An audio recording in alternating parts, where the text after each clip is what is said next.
avez fait quoi? Qu'est-ce qui s'est passé? On a été éjectés du train, j'étais sur la porte. D'accord, vous étiez dans le train alors? Oui. Ok. Aujourd'hui, c'est un exercice hors sec, un plan hors sec, nombreuses victimes.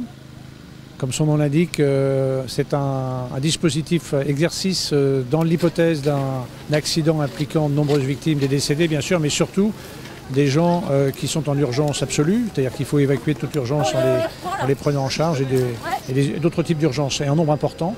Donc il y a toute une organisation logistique à mettre en place devant ce type d'accident.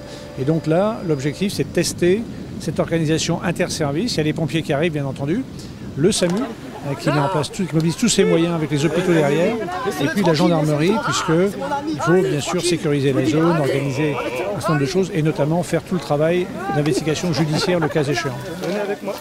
Mon frère il est dans la locomotive. On va s'occuper de lui. Ma cousine, je sais pas où On va s'occuper de lui. Venez avec moi s'il vous plaît. Faut qu'on trouve un téléphone. Donnez-moi un téléphone s'il vous plaît. Tous ces moyens sont placés sous l'autorité du préfet en situation de crise, qui est le cas en ce moment, ou de son représentant. C'est pas moi qui joue l'exercice, c'est mon directeur de cabinet. Moi je supervise, je regarde comment ça marche. Et donc ces moyens sont coordonnés par nous, mais chaque service évidemment pilote avec sa logistique, son organisation, son commandement propre, effectivement, ses propres moyens. Et donc notre rôle à nous, c'est d'articuler tout ça sur le terrain pour l'efficacité optimum. Et surtout, bien sûr, la connexion avec le reste du monde, c'est-à-dire bien sûr les familles qui vont appeler, les médias, vous, etc.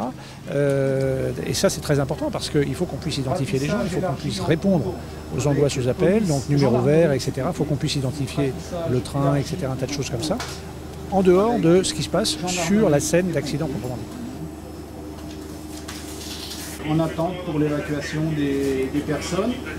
Le CAI il y a eu 60 personnes qui ont joué les impliqués et il y a un peu plus de 40 victimes qui ont été prises en charge par nos moyens. Alors, on a caractérisé différents types de gravité. Ça va des personnes simulées décédées, les urgences absolues, donc avec des lésions ou des traumatismes graves, et puis également des blessés plus légers classés en urgence relative. Donc une fois que les secours sont alertés et se présentent sur place, la première chose c'est de quantifier un petit peu le nombre de victimes impliquées et les risques potentiels qui restent. La chose suivante c'est de les extraire du train ou des véhicules et de les rassembler à un point de regroupement des victimes, le temps que le poste médical avancé se monte. Et puis après on les fait passer par le poste médical avancé pour une prise en charge médicale et puis un bilan pour une évacuation vers les centres hospitaliers adaptés. Lorsqu'il y a une personne qui est incarcérée, donc c'est des choses qui font partie de notre quotidien, on a du matériel spécifique qui permet, après avoir calé de véhicules, d'assurer la découpe de différentes pièces constitutives de la carrosserie pour extraire dans les meilleures conditions la victime et éviter d'aggraver des lésions, en particulier sur la colonne vertébrale.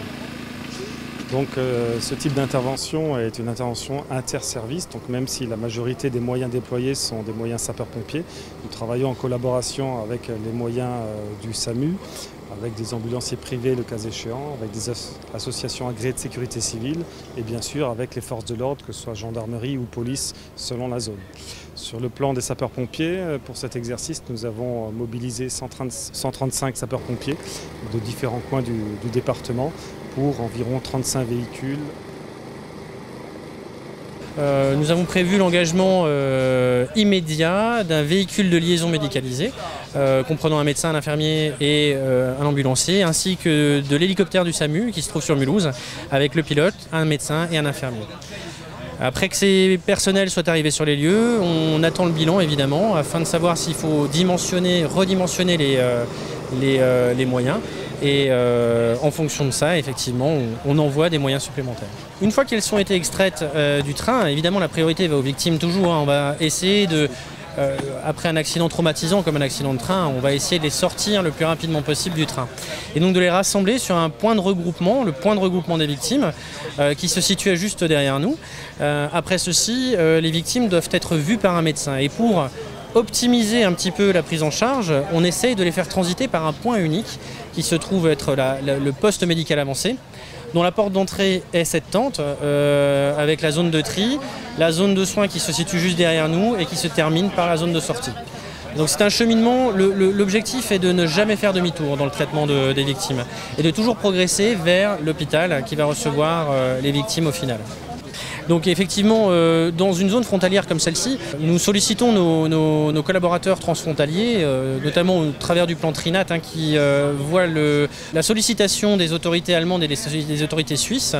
Au travers de ce plan, nous sollicitons les établissements qui se trouvent le plus proche, notamment Freiburg, qui est un très gros établissement, mais aussi l'Universitätsspital de Basel-Stadt, qui est aussi un CHU et qui peut, plus que nous dépanner, prendre en charge des victimes jusqu'au bout. Est-ce que c'est le quotidien donc? Non, c'est pas le quotidien. Non, c'est pas le quotidien. On dit qu'il y a un gros événement tous les 3 ans dans le Haut-Rhin. Le dernier en date était l'accident de bus, le 11 septembre 2012 de mémoire.